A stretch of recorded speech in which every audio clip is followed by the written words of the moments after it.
Que a paz seja conosco. Dos capítulos reservados ao estudo das leis morais, que compreende exatamente esta parte terceira do Livro dos Espíritos, não resta dúvida de que este 12º é em profundidade, em abrangência e em desafios aquele que merece a nossa mais atenta atenção. E isto porque ele aborda a questão da perfeição moral. Depois de haver analisado com os espíritos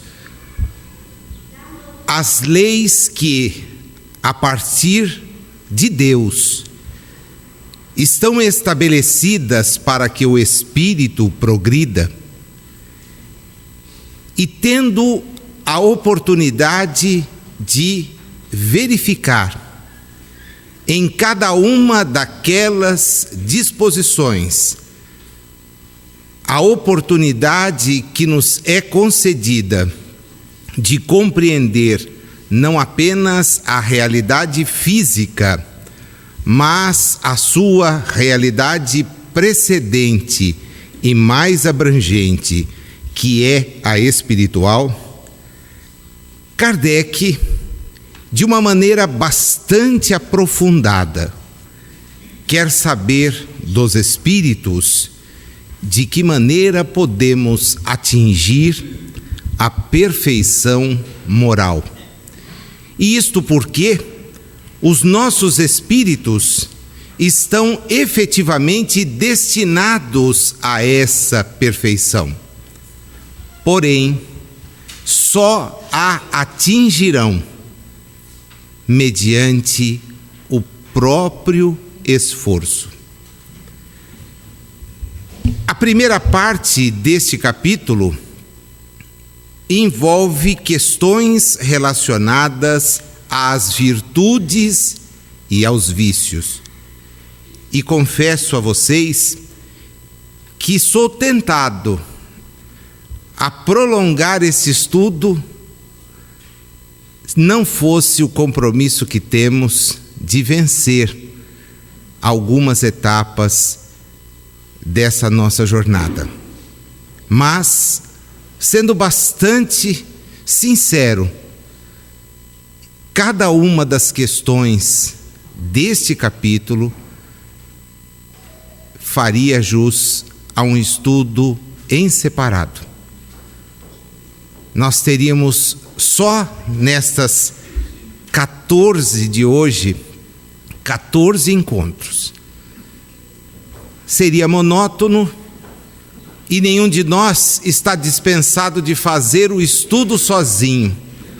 Razão pela qual o que vamos fazer no transcurso de hoje e dos outros encontros é abordar pontos escolhidos, não dispensando a nenhum de nós de voltar a refletir séria e profundamente nesta questão que a todos nós interessa, já que estamos cuidando da nossa evolução.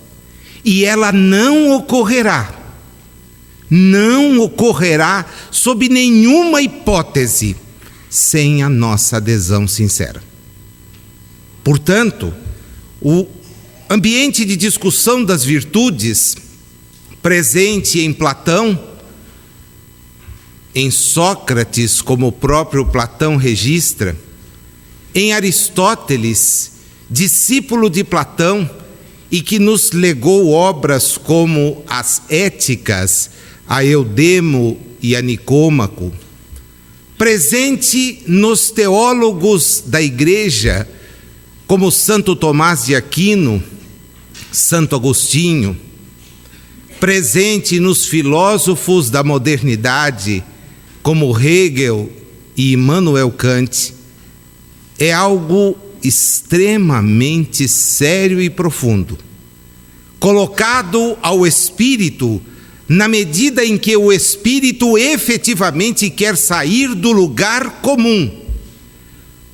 Porque há entre o que afirmam os filósofos antigos, o que afirmam os teólogos e filósofos das religiões, e o que nos dizem os espíritos, uma grande diferença. Difunde-se nas ideias religiosas a ideia de que as virtudes nos são concedidas, quando os espíritos são categóricos em nos dizer que são adquiridas. Servem-nos os espíritos mais experientes de exemplos, porém nenhum deles foi isento de fazer a sua própria trajetória. Os que advogam o sentido contrário, infelizmente, nos querem manter na ignorância, nos querem manter na inércia. E aqueles que imaginarem que apenas progrediremos porque a divindade o quer, estão longe de entender o sentido da verdade, tal como nos veio trazer Jesus. A advertência, meus amigos, é muito séria. Séria porque Kardec se dispõe e faz um exame profundo, vai catalogando e questionando os espíritos acerca daquilo que efetivamente pode interessar a todos nós. Porque o conhecimento das leis morais, algumas postas à nossa disposição, de maneira quase que até sem que possamos interferir, olhemos a lei de destruição para chegar a esse concurso, a essa conclusão, não nos exonera de lutar para sermos melhores. O Evangelho segundo o Espiritismo, no capítulo de número 17, traz-nos a advertência de Jesus no sentido de que devemos ser íntegros. A tradução, infelizmente, coloca como perfeitos, já que perfeito é Deus, e a perfeição moral nos fará criaturas virtuosas. Mas criaturas virtuosas somente serão aquelas que se empenharem para vencer os seus vícios, os seus equívocos. Na primeira das questões deste capítulo, a 893, Kardec quer saber se existe uma virtude maior do que as outras.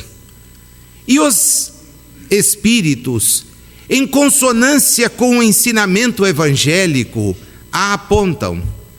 Paulo de Tarso já havia feito expressa referência a tal virtude, quando na carta endereçada aos Coríntios, disse-nos que nada é mais importante do que a caridade.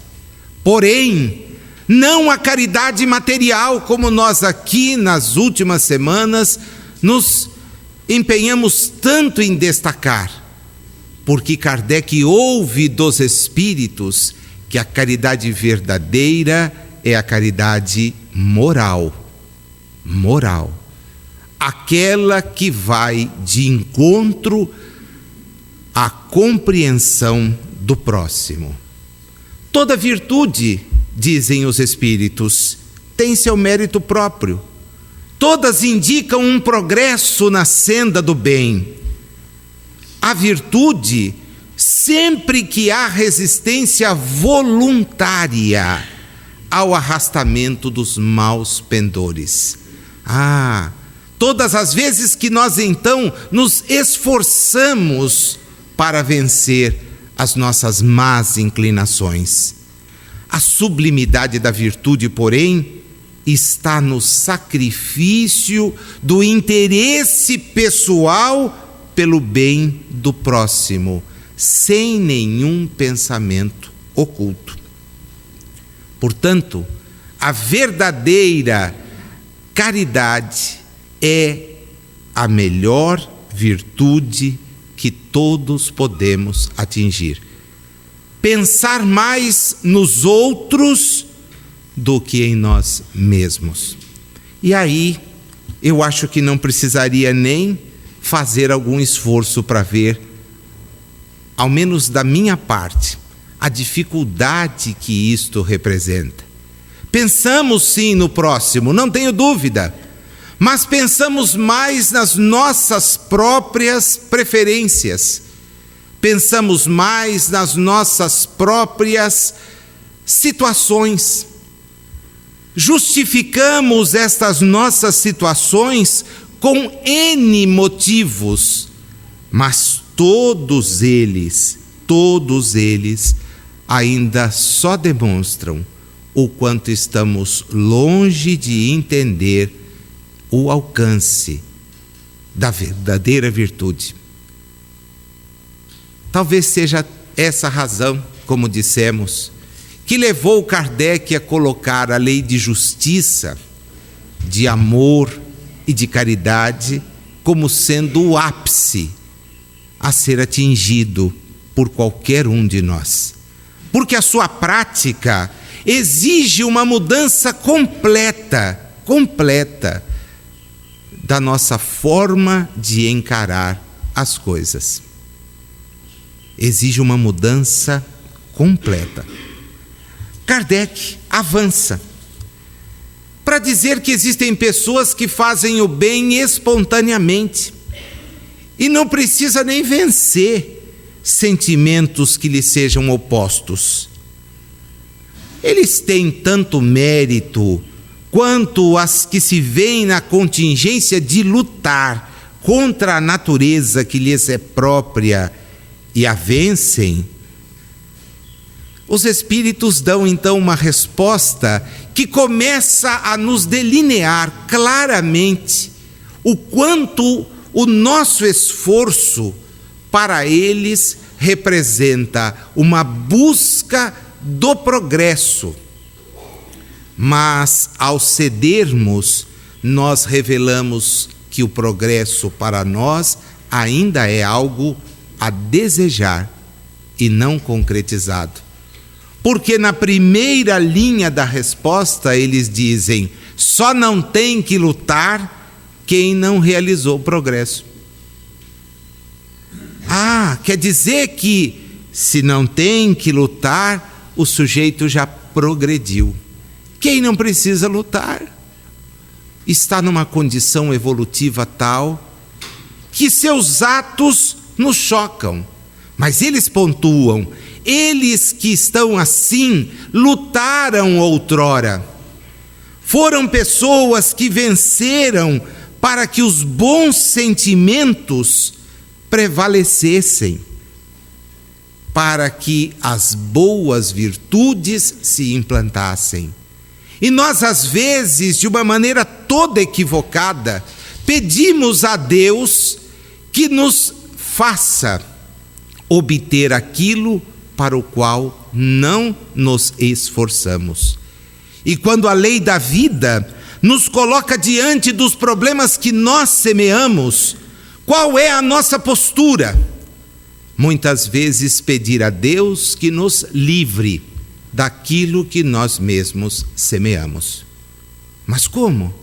Como queremos ser melhores se não enfrentamos as nossas semeaduras?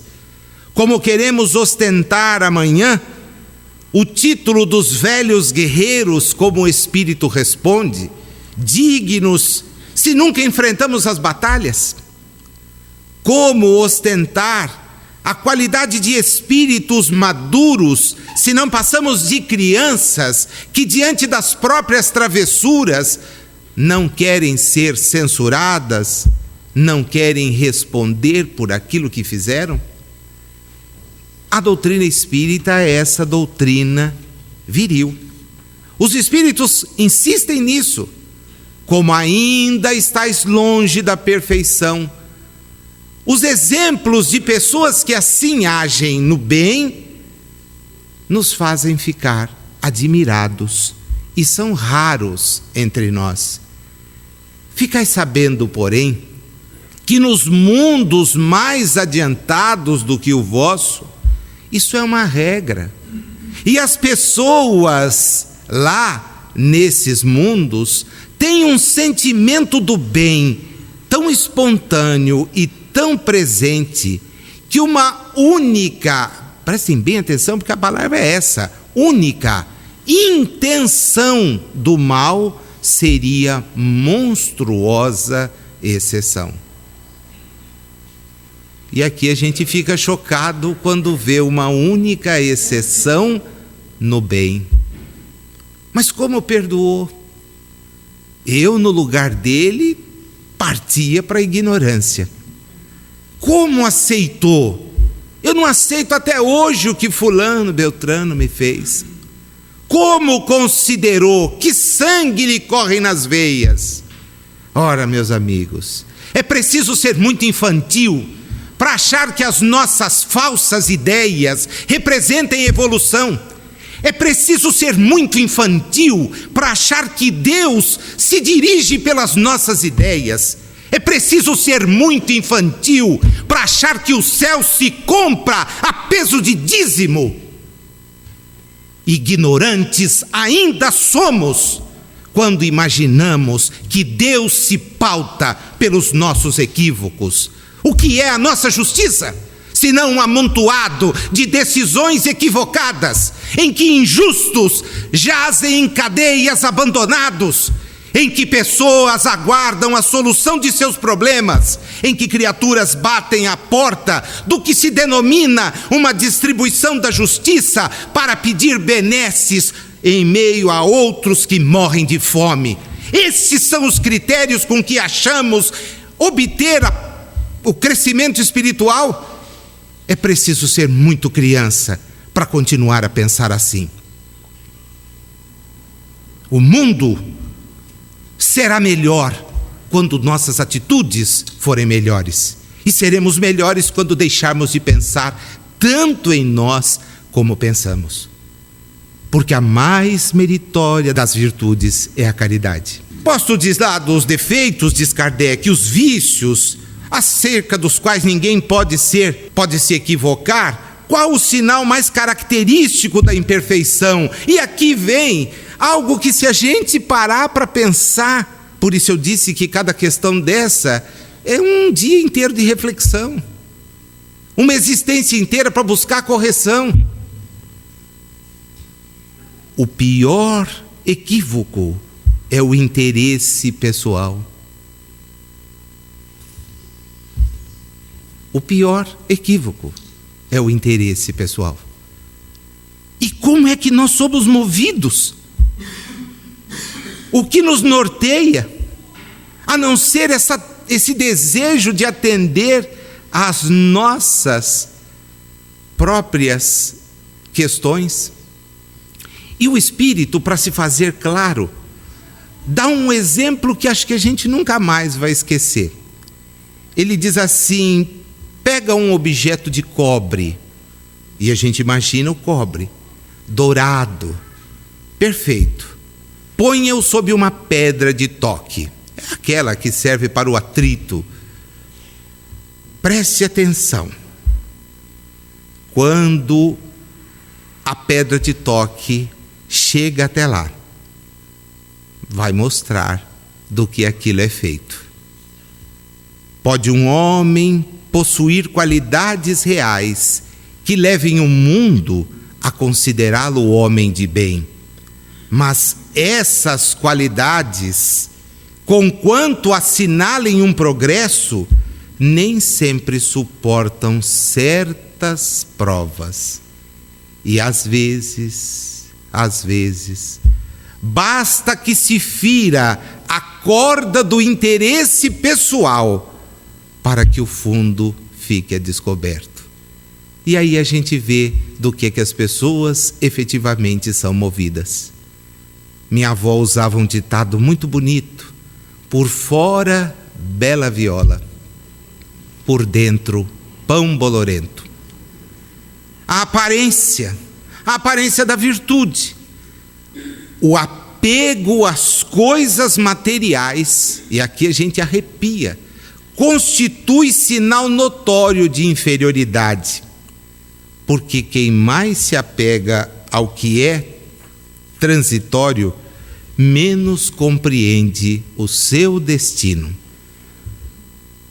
Aí nós vamos ver aquelas criaturas que transitaram ao nosso lado, raríssimas, e que demonstram o que para nós choca, porque são desinteressadas.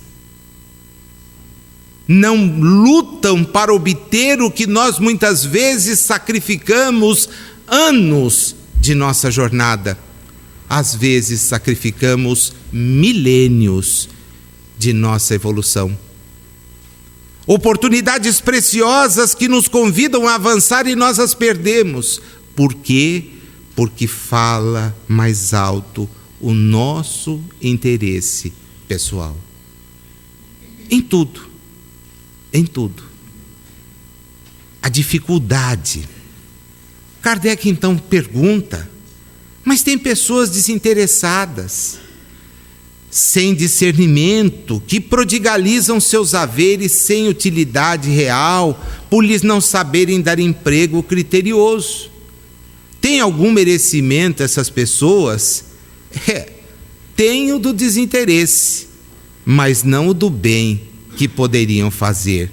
E desinteresse é uma virtude, mas ser pródigo em relação ao que tem é falta de juízo. Assim, o rico que muitas vezes não guarda o tesouro no cofre, mas o gasta, ele efetivamente não tem noção do que está fazendo. É desinteressado talvez porque nunca nem lhe foi dado parar para pensar na necessidade.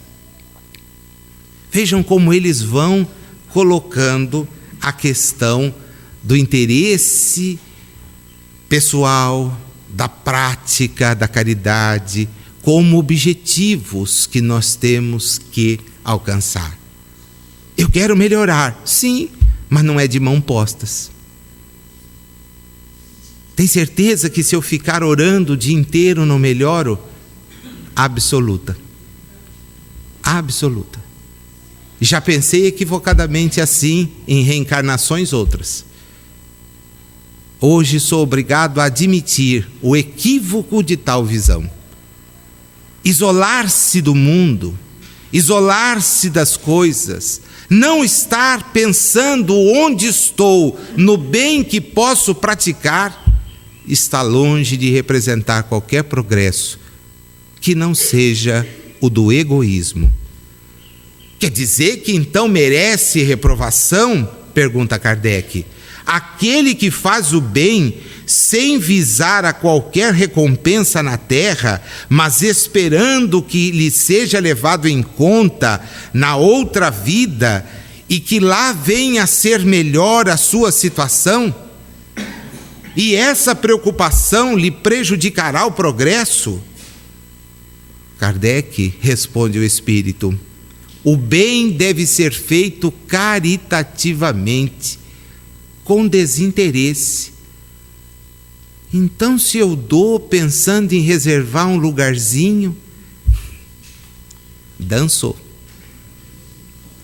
Não é possível, né? Eu sempre achei que por isso que então eu comprava. Olha, eu não vou, mas estou dando uma mão, né? Deus, olha, estou ajudando, hein?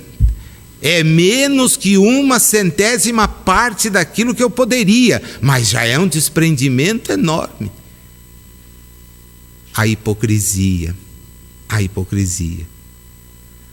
Aí Kardec bate, mas todo mundo tem o desejo de progredir, né, para sair dessa vida, embora esse possa ter sido o pensamento do século XIX, né? No século XXI, o sujeito não quer sair daqui nem quando sabe que está a hora, né? É um apego fantástico, é espírito, é espírita até, mas desencarnar que é bom, negativo. Deixa eu aqui, agarradinho, né?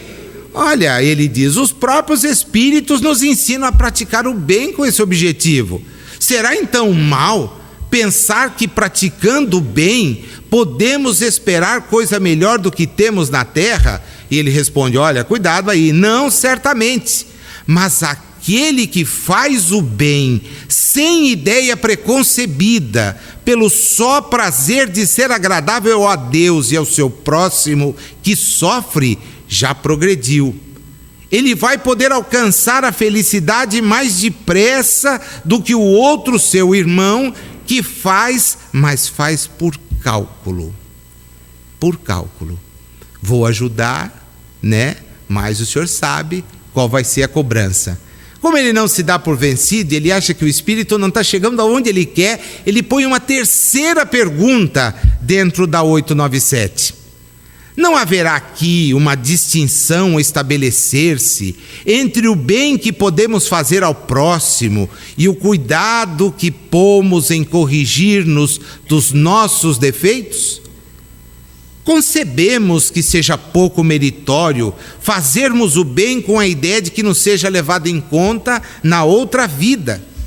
Mas será que é indício de inferioridade emendar-nos, vencer-nos as nossas próprias paixões, corrigirmos o nosso caráter, com o propósito de nos aproximarmos dos bons espíritos e de nos elevarmos? O espírito então responde com duplo não. Não e não. Anota aí o que eu quero dizer quando digo para você fazer o bem. É egoísta todo aquele que calcula o que lhe possa cada uma das suas boas ações render na vida futura, tanto quanto nesta.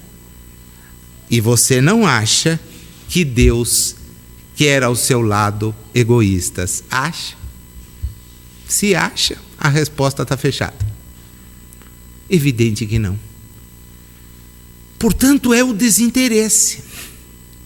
É o fazer pelo outro sem jamais imaginar qualquer sorte de retribuição.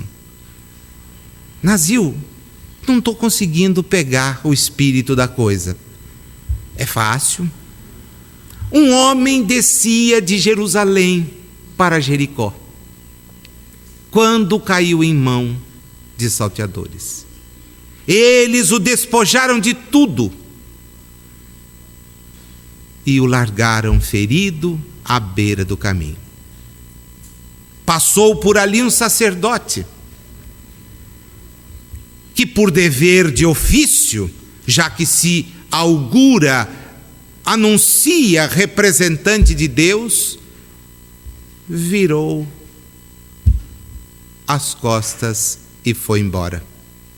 Veio um levita, aquele que servia no templo, porque os templos estão repletos também desses que querem estar ali para, quem sabe, usufruir das benesses celestes. E também ele, desviando os passos, foi embora. Mas um terceiro, procedente da Samaria, parou, atendeu aquele que estava caído, pensou-lhe as feridas, colocou-o sobre a montaria, o levou a uma hospedaria onde ficava, cuidou dele e, ao sair na manhã do dia seguinte, disse ao dono da hospedagem: cuide e dê-lhe tudo o que precisar. Se o dinheiro que agora estou te dando não for o suficiente, na volta eu te reembolsarei. Mas não deixe que ele sofra. Qual deles fez o bem para o próximo? Não resta dúvida. Foi o último. Então, façam o mesmo. Alguém perguntou a origem de quem estava lá? Se era imigrante? Se era natural? Olhou a cor do pigmento da sua pele? Perguntou a visão religiosa que ele tinha do mundo? Quis saber se era homoafetivo, se era do sexo masculino ou feminino, se tinha família. Fez o bem pelo bem. Esta é a razão da verdadeira caridade, o bem pelo bem. Pois todas as vezes que entre essa nossa atitude de fazer algo em favor de alguém, antepusermos qualquer espécie de condição, ainda que seja de ser admitido em região celeste, perdemos a oportunidade de efetivamente fazer o bem. É a perfeição moral. É a perfeição moral. Donde se vê, e aqui eu estou olhando no espelho, o quanto ela ainda está distante. Sendo a vida corpórea apenas uma estada temporária, questão 898, neste mundo, e devendo o futuro constituir o objeto de nossa principal preocupação, será útil nos esforcemos por adquirir conhecimentos científicos que só digam respeito às coisas e às necessidades materiais? Quando a gente olha a pergunta de Kardec, fica preocupado. Kardec, por que é que você faz uma pergunta dessa? Conhecimento? Porque Kardec estava atento àqueles pontos que lá atrás, na filosofia grega, eram os pontos que levavam à preocupação dos filósofos a respeito da virtude. Eu não vou poder voltar muito, que é o que disse, gostaria, mas não dá. Só que quando a gente volta, particularmente a Aristóteles, enxerga nas suas orientações o seguinte: as virtudes são de duas grandes naturezas. A primeira delas diz respeito a virtudes que poderemos ter levadas pelo sentimento, as outras pela razão. Quais seriam as virtudes do sentimento? Coragem, temperança, liberalidade, magnanimidade, mansidão, franqueza e justiça. São as chamadas virtudes éticas. Estão em Aristóteles na sua Ética. As outras, chamadas virtudes de anoéticas, em número de 5, representam a natureza intelectual e governadas pela razão são arte, ciência, sabedoria, sapiência, intelecto. Pois bem, Kardec era um grande conhecedor de Aristóteles, porque ele coloca aos espíritos exatamente isto. Eu posso conquistar mediante o meu esforço. O que me vale ir para outra vida levando o conhecimento da terra? Conhecimento desprezível. É isso que leva muita gente a parar de estudar, a nem começar a estudar, a imaginar que não tem mais nada para aprender e fica mofando, esperando que a morte chegue e lutando contra ela, porque tem que tomar um caminhão de remédios, quando era tão simples manter-se em atividade, até em benefício do próximo, desinteressadamente. Se você não precisa mais trabalhar para se manter, quantas obras estão esperando o seu concurso?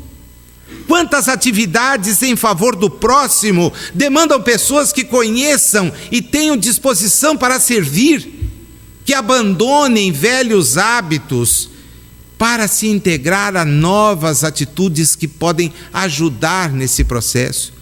E os espíritos vêm nessa linha, sem dúvida. Primeiramente, isso vos põe em condições de auxiliar os vossos irmãos. Portanto, quem conhece, quem se instrui, quem não para jamais de aprender, pode sempre ser útil. Quantas crianças demandam reforço escolar? E a pessoa que sabe fica em casa, curtindo sessão disso e sessão daquilo. Quantas instituições estão precisando de orientadores das mais diversas formas? E o sujeito alega falta de tempo, porque tem que cuidar de coisas que, se não fizesse, não teriam relevância alguma. Mas ele fica ali, esperando os dias se passarem. Além do mais, o vosso espírito subirá mais depressa se já houver progredido em inteligência. Nos intervalos das encarnações, aprendereis numa hora o que na terra vos exigiria anos de aprendizado. Mas nenhum conhecimento é inútil.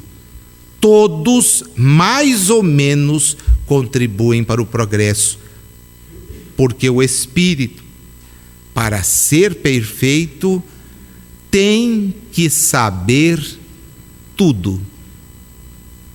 Tem que saber tudo.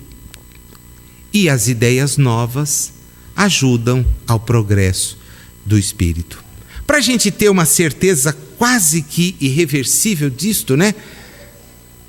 Basta consultar a questão de número 107 do Livro dos Espíritos, nas características gerais dos chamados espíritos bons. E está dito lá que eles têm conhecimento de tudo, sabem tudo. Tudo.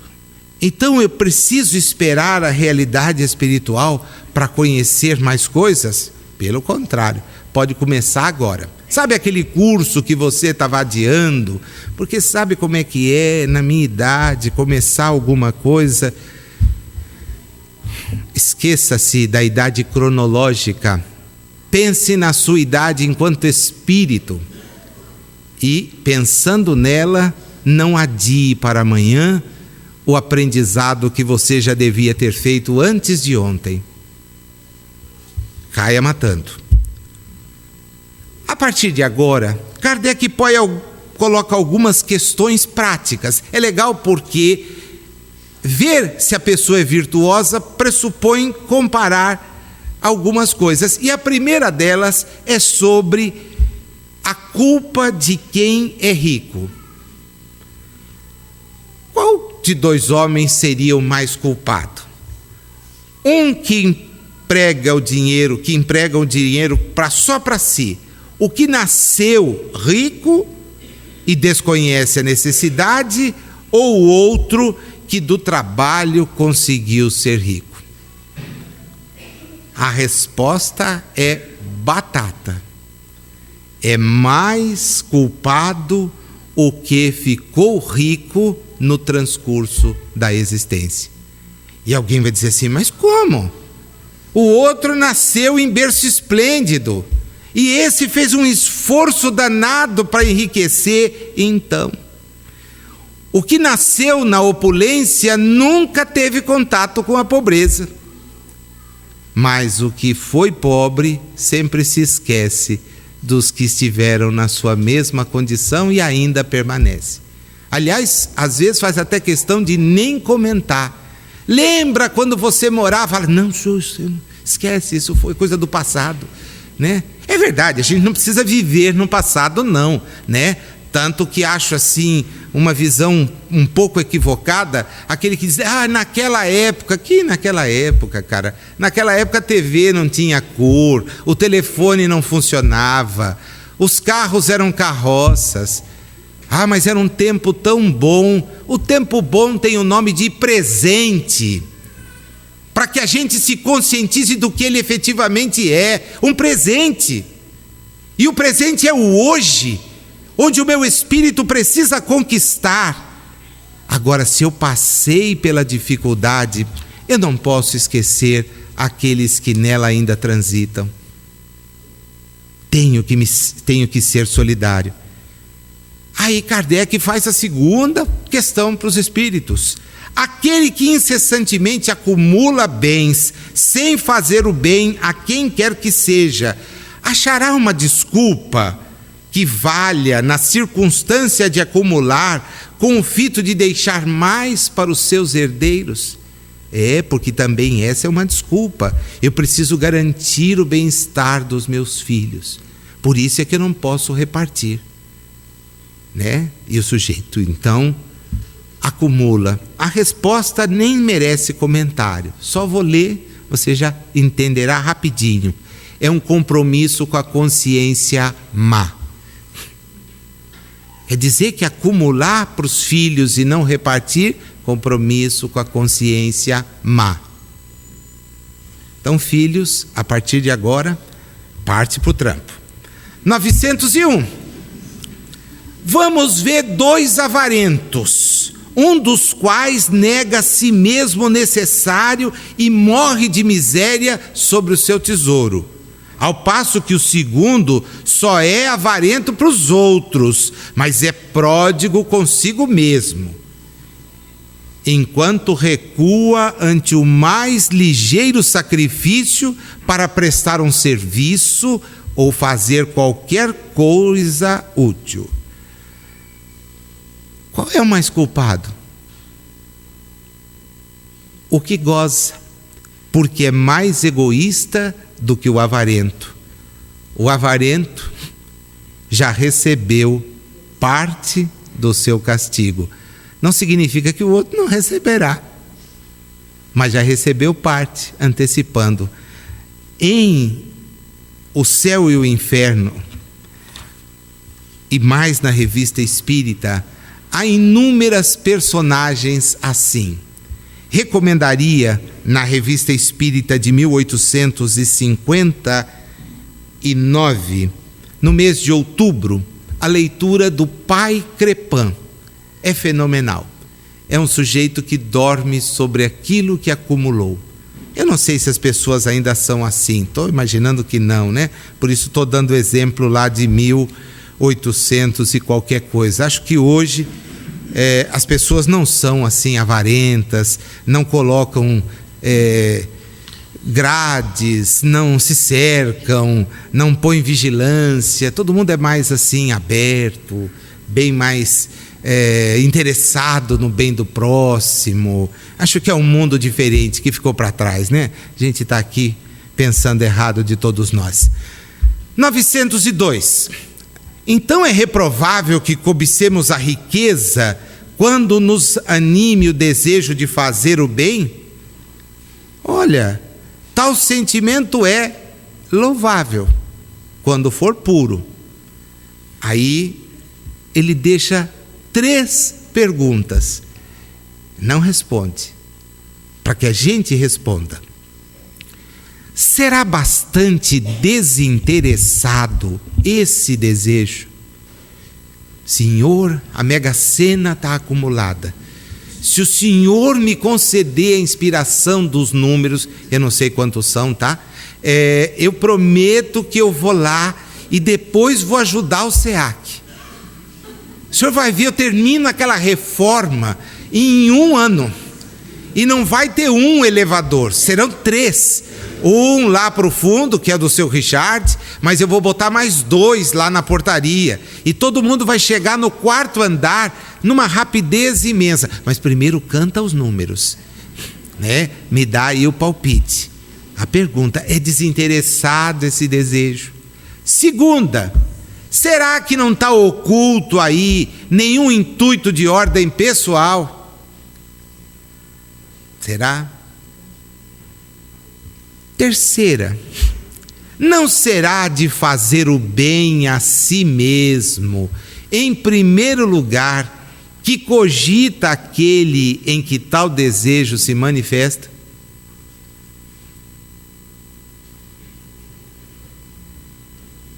Aí vem 2 questões muito práticas. Até agora, né, a gente vem só... Se a gente vai fazer o teste, né? Qual seria a minha resposta? Às vezes cai duro, porque acaba respondendo o contrário, né? Não nos esqueçamos que lá atrás ficaram as 2 chaves: caridade e quebra de interesse pessoal. Qualquer coisa diferente disso, incorre culpa o homem que estuda os defeitos alheios. E aí eu vejo essa questão. e gostaria de falar dela também uns 2 dias, porque se tem algo que nós não fazemos é olhar o defeito alheio, né? É permanente, a gente só elogia virtude, né? Eu, pelo menos, convivo com pessoas que só olham virtudes, ninguém olha defeito alheio, o único que olha sou eu. As pessoas são sempre assim: nossa, fulano é uma bênção. Verdade, ele é tão ótimo, é um pai de família exemplar, ela é uma mãe extremamente dedicada, né? Para falar de pai e mãe, onde a gente espera que ninguém encontre defeito, porque afinal de contas foram aqueles que se dedicaram para que pudéssemos estar. E se nós achamos que o que eles fazem não são certos, basta que não os imitemos e façamos-lhe tudo aquilo que pudermos. Mas parece que não é a regra. Olha a resposta, que é cavalar, imensa. Incorrerá em grande culpa, sim, se o fizer para criticar e divulgar. Então eu não podia, nem criticar e nem divulgar. Nazil, pisei nas duas. Ótimo, é falta de caridade. Logo, então eu não posso criticar?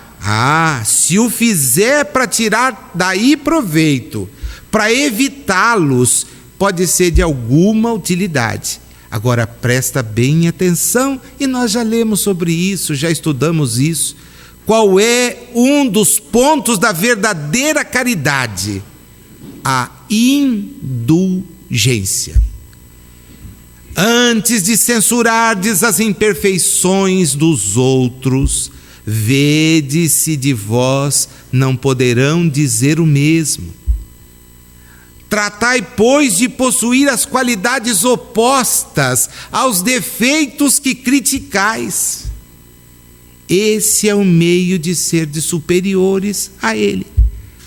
Se você censura o avarento, seja generoso. Se você critica o orgulhoso, seja humilde, modesto. Se você critica aquele que é áspero, seja brando. Se o proceder com pequenez te irrita, seja grande nas suas ações. Numa palavra, presta atenção que lá atrás também foi ensinado para todos vocês o seguinte: ai daquele que vê a trave, o cisco no olho do irmão e não vê a trave que tem diante dos próprios olhos. Logo, estou falando que a gente já sabe isso há 2000 anos e repete sempre. O problema está na prática. E aquele que sonda as chagas da sociedade e as expõe em público, incorre em culpa? Depende do sentimento que o mova. Se aquele que escreve apenas visa produzir escândalo, não faz mais do que proporcionar a si mesmo um gozo pessoal, e com isto jamais vai ter algum benefício. O espírito aprecia isso, mas pode vir a ser punido por essa espécie de prazer que encontra em revelar o mal. Parece que essa tem sido a regra por aí. Kardec então agrega: como em tal caso, julgar da pureza das intenções e da sinceridade de quem escreve sobre os erros sociais? Qual a utilidade nisso?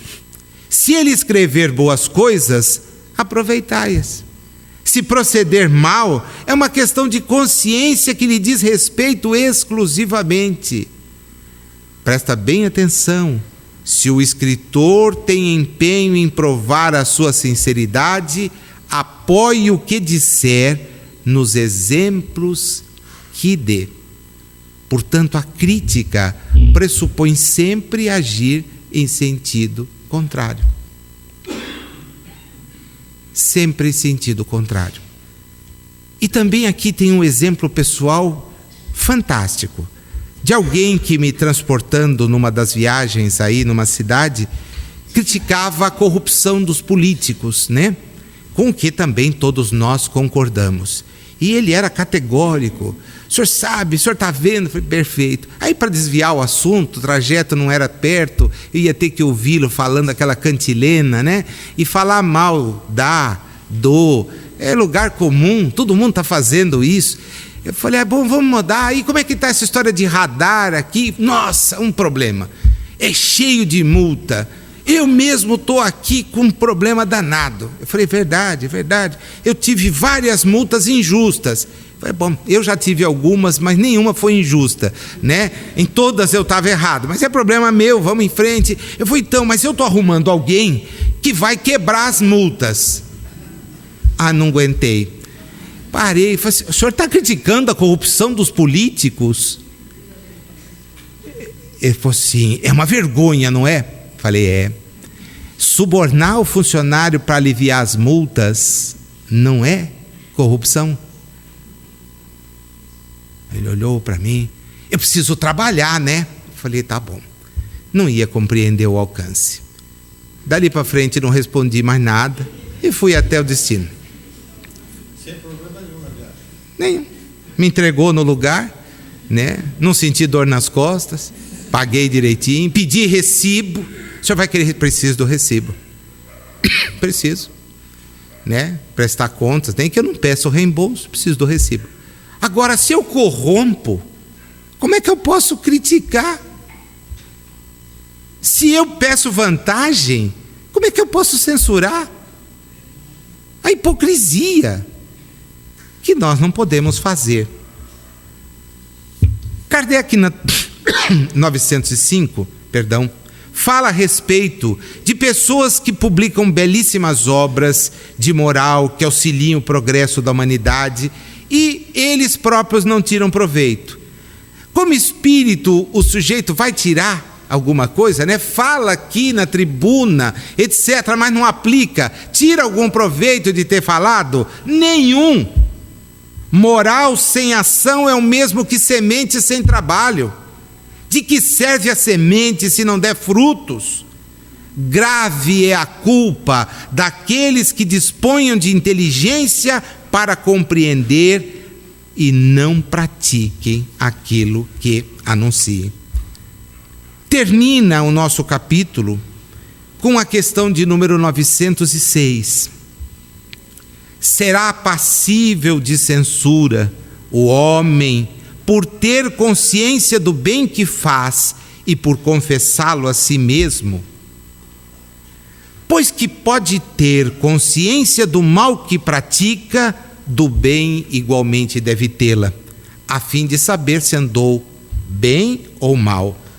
Pesando todos os seus atos na balança de Deus e, sobretudo, na lei de justiça, amor e caridade, é que poderá dizer a si mesmo se suas obras são boas ou más, e se merecem aprovação ou desaprovação.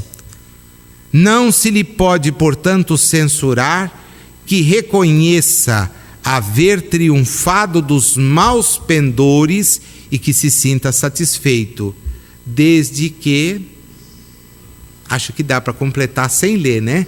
Desde que não se envaideça. Graças a Deus, sou essa pessoa humilde, que reconhece que faz o bem, nem precisa elogiar, eu sei já que faço o bem, estou entre os eleitos. Aí os camaradas dizem, caiu em outra falta. Quer dizer, a perfeição moral, por isto é que o exemplo que nos dão é Jesus. Por isso que o exemplo não recai em nenhum outro espírito que na terra esteve. Porque somente Jesus representou e representa para todos nós esse esforço em crescer, em servir. As mentes enfermiças que o colocaram como se Deus fosse, quiseram anular todo o seu ensino para nós. Porque ao colocá-lo na posição de Deus, nós talvez imaginemos que ele não teve em épocas muito distantes, de fazer o esforço que fez para chegar à condição que chegou. E sabemos que o seu esforço permanece. Não cansam os bons espíritos de nos dizer que Jesus até hoje opera para que sejamos melhores. Nós que o invocamos, nós que o louvamos, nós que o admiramos, poderíamos ajudá-lo, e muito, se praticássemos aquilo que ele nos ensinou. Em lições simples, claras, objetivas, nós temos a ideia efetiva do que precisa ser feito para que nos melhoremos. É importante não deixar de conhecer o que ele nos disse, sim, mas mais importante é nos esforçarmos para praticar o que ele nos exemplificou. E os seus exemplos são fortíssimos.